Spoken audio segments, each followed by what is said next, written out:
हरिओम। जब वैयाकरण भूषण सार में वाक्यार्थ का निरूपण किया गया, वाक्यार्थ निरूपण में व्यापार को ही प्रधान माना गया, बाकी प्रत्यार्थ और धात्वर्थ फल ये सारे के सारे व्यापार में विशेषण होते हैं। इसलिए निष्कर्ष रूप में ये कहा व्यापारो अथवा भावना एवं विशेष प्रधानम, भावना ही प्रधान है, ये स्वीकार किया गया। तो इस हिसाब से जब कोई भी वाक्य होता है उस वाक्य में वैयाकरणों को भावना या व्यापार ही मुख्य विशेष्य के रूप में स्वीकार्य है। देवदत्त पचति इत्यादि जो वाक्य है उसमें देवदत्ता भिन्नैक कर्तृक है, वर्तमान कालिक है, विक्लित्यनुकूल है, व्यापार है, ऐसा शब्दबोध होता है। या देवदत्त निष्ठा वर्तमान कालिकी विक्लित्यनुकूला भावना, ऐसा शब्दबोध वैयाकरणों को होता है। नैयायिक प्रथमांतार्थ को मुख्य विशेष्य मानते हैं शब्दबोध में, इसलिए देवदत्त पचति इस वाक्य से उनको जो शब्दबोध होगा वो होगा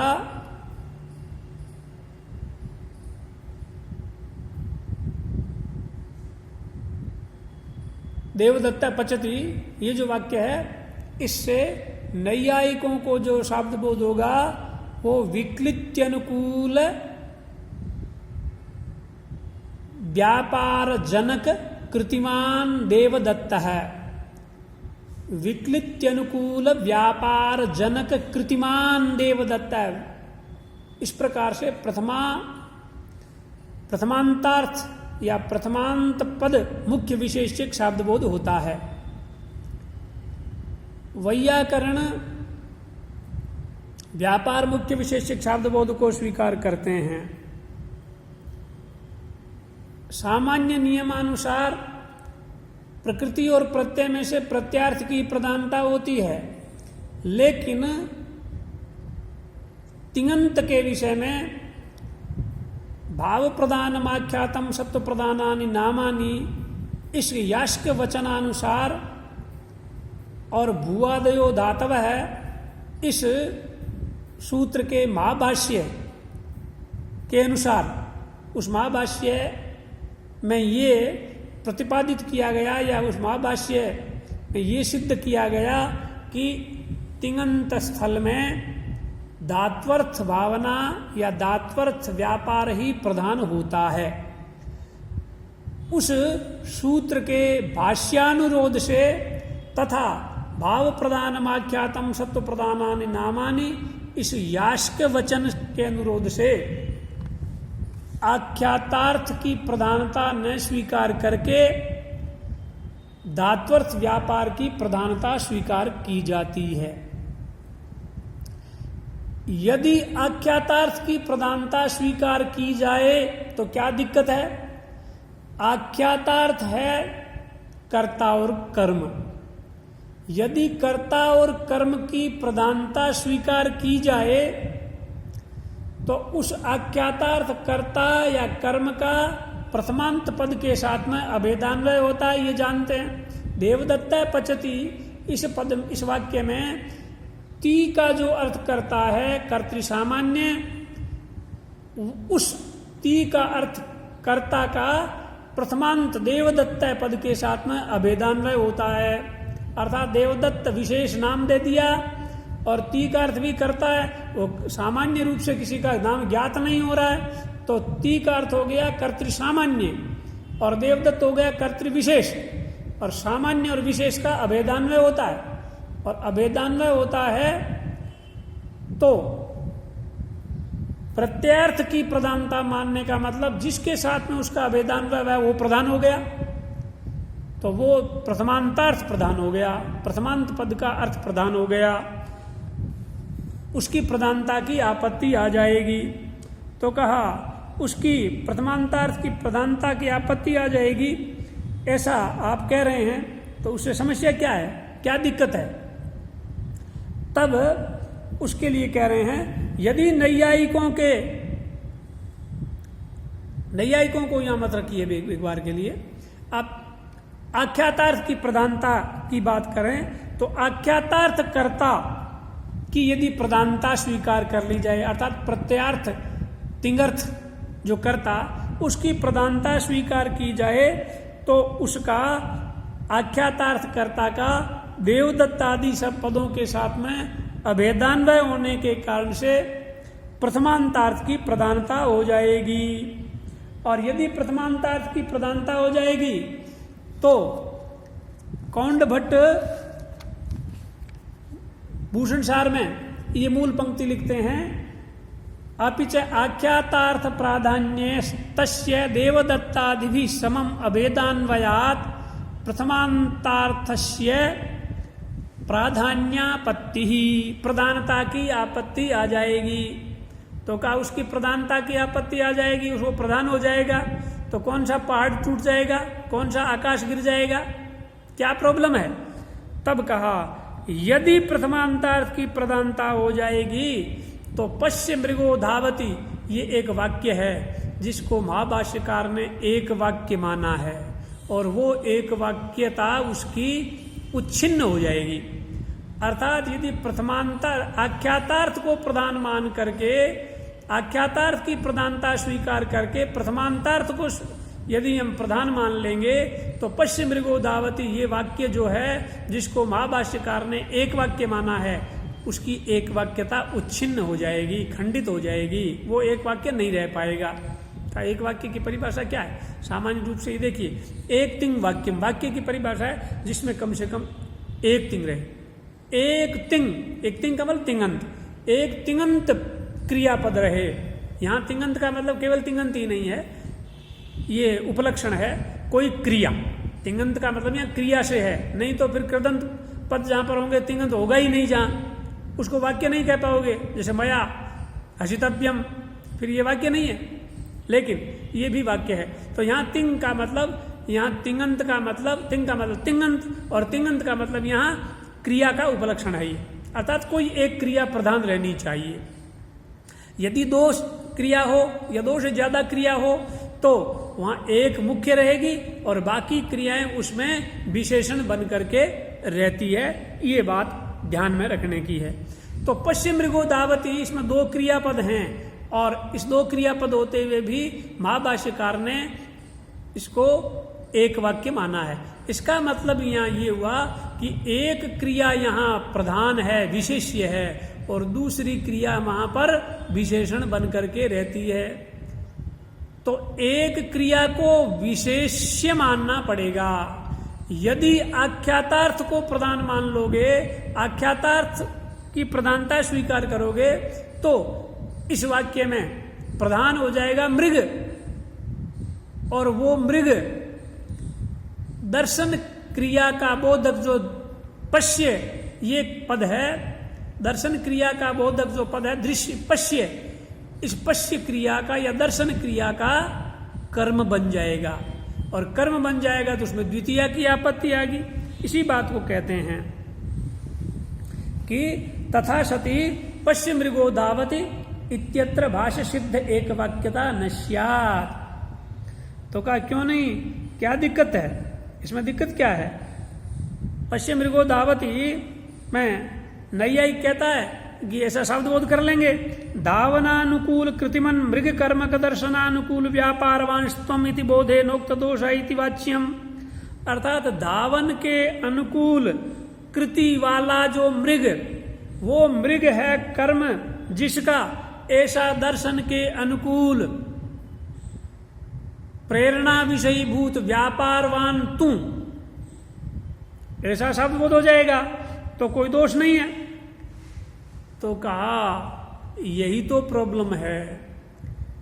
ऐसा यदि करते हो तो वो मृग दर्शन क्रिया का कर्म बन गया, और दर्शन क्रिया का जब कर्म बन जाएगा तो द्वितीया की आपत्ति आ जाएगी।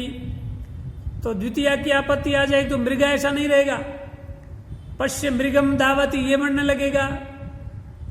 इसी बात को ये लिख रहे हैं, अपिच आख्यातार्थ प्राधान्ये तस्य देवदत्तादिभि सबम अभेदान्वयात् प्रथमांतार्थस्य प्राधान्यापत्ति तथा च पश्य मृगो धावत इत्यत्र भाष्य सिद्धैक वाक्यता न स्यात्। वो ये भाष्य सिद्ध एक वाक्यता नहीं रहेगी। क्यों?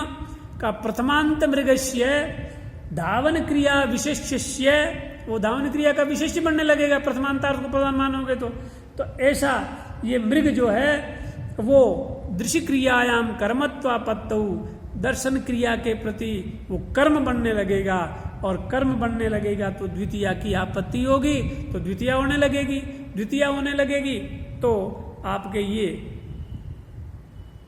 ये वाक्य कैसे बनेगा? पश्य मृगो दावती, मृगम बनने लगेगा। अब किसी ने कहा कि अजी मृग शब्द से द्वितीया की आपत्ति है तो अप्रथमा का सामानाधिकरण्य होने पर क्षत्रिय प्रत्यय की आपत्ति आ जाएगी और क्षत्रिय प्रत्यय हो जाएगा। तो कहा क्षत्रिय प्रत्यय भी हो गया तो उससे द्वितीया को कैसे रोकेगा? क्षत्रिय प्रत्यय हो भी जाएगा या क्षत्रिय प्रत्यय का प्रसंग उपस्थित होगा तो द्वितीया रुक थोड़ी जाएगी, द्वितीया तो होने ही लगेगी। आप दावती की जगह दावंतम कर दोगे, पश्य मृगम दावंतम ये होने लगेगा ना। तो ऐसी स्थिति में ये क्षत्रिय का प्रसंग उपस्थित होगा तो भी द्वितीया को कोई रोक नहीं पाओगे। इसी बात को कहते हैं न चैवम अप्रथमा सामानाधिकरण्यात्, अप्रथमा सामानाधिकरण्यात् क्षत्रिय प्रसंग है। तो कहा एवं अपि द्वितीयाया दुर्वारत्वेन, इस प्रकार से इस प्रकार द्वितीय क्षत्रिय प्रत्यय की आपत्ति भी आ जाएगी, क्षत्रिय प्रत्यय का प्रसंग भी उपस्थित हो जाएगा तो भी द्वितीया को रोक कौन पाएगा? इसलिए फिर यदि द्वितीया होती है तो वाक्य बनेगा धावंतम मृगम पश्य, तो फिर ये मूल वाक्य ही उच्छिन्न हो गया जिसको महाभाष्यकार ने एक वाक्य माना है पश्य मृगो धावती, ये मूल वाक्य ही नहीं रहेगा यदि आख्यातार्थ को प्रधान मान लेते हैं तो। और यदि अब किसी ने कहा नहीं जी ये मृग में द्वितीया नहीं आएगी, हम ऐसा कर देंगे मृगो धावती तम पश्य, ऐसा रख देंगे, तम ऐसा कर्म पद का अध्याहार कर लेंगे। तो इसी बात को कहा न च पश्य इत्यत्र तम इति अध्याहार्यम कर्माध्यार्यम, कहा पश्य इस क्रियापद के साथ में, क्रियापद के संदर्भ में तम ऐसा कर्म का अध्याहार कर लेंगे। तो कहा न ऐसा नहीं कर सकते, ऐसा करोगे तो वाक्य भेद प्रसंग हो जाएगा, वाक्य ही भिन्न हो जाएगा। दो वाक्य बन गए फिर तो, एक बन गया मृगो धावती और दूसरा बन जाएगा तम पश्य, ये होगा। तो फिर एक वाक्यता तो उच्छिन्न हो ही गई ना। इसलिए महाभाष्यकार ने इस वाक्य में जो एक वाक्यता मानी है उस एक वाक्यता को यदि आप अखंड अक्षुण्ण रखना चाहते हैं तो आपको ये मानना होगा कि आख्यातार्थ प्रधान नहीं है। तो फिर कौन प्रधान है? तो कहा प्रकृत्यर्थ अर्थात धात्वर्थ अर्थात व्यापार प्रधान है। तो व्यापार प्रधान है, व्यापार को प्रधान मानने पर आप इस वाक्य को अखंड कैसे रख लेंगे? तो उस बात को यहां ये कह रहे हैं कि यहां मृग दर्शन क्रिया का कर्म नहीं है, मृग को दिखाना वक्ता का उद्देश्य नहीं है, प्रेरक का उद्देश्य नहीं है। मृग में रहने वाला जो धावन है, विशेष रूप से जो उछल उछल करके चलता है, अर्थात मृग यहां से 10-15 फीट दूरी पर फिर पैर टिकाता है, फिर उछलता है, फिर टिकाता है, फिर उछलता है, इस प्रकार जो उत्कट धावन है वो ही दिखाना उद्देश्य है। अर्थात दर्शन क्रिया का कर्म धावन क्रिया है, न कि मृग। तो मृग तो कर्म ही नहीं है, तो उसमें द्वितीया की आपत्ति आएगी नहीं। और कर्म हो गया धावन। धावन को कहने के लिए यहां पर तिङंत पद है धावती, इसकी प्रातिपदिक संज्ञा नहीं होती है, तो द्वितीया की समस्या ही मिट गई। द्वितीया होगी नहीं तो ये वाक्य बना रह जाएगा, तो एक वाक्यता रह जाएगी, ये भाव है। तो दर्शन क्रिया का कर्म यहां पर धावन क्रिया है। उत्कट धावन को तुम देखो, ये बताना चाहता है। इस विषय में यहां ये मूल पंक्ति कह रहे हैं, उत्कट धावन क्रिया विषय विशेषस्यैव दर्शन कर्मतया अन्वयस्य प्रतिपिपादयिष्यितत्वात् अध्यारे अनन्वयापत्तेश्च का उत्कट धावन क्रिया विशेष जो है वही दर्शन क्रिया में कर्म के रूप में अन्वय के प्रतिपादन की इच्छा से इस प्रयुक्त वाक्य में अध्याहार की आवश्यकता नहीं है। तम अध्याहार की आवश्यकता नहीं है। और यदि अध्याहार आप करते हो तो उसका अन्वय आप तम में करोगे, अर्थात दर्शन क्रिया का कर्म तम को करोगे, तो धावन में उसका अन्वय नहीं हो पाएगा, या धावन का कर्म के रूप में दर्शन क्रिया में अन्वय नहीं हो पाएगा, तो अनन्वय की आपत्ति आ जाएगी।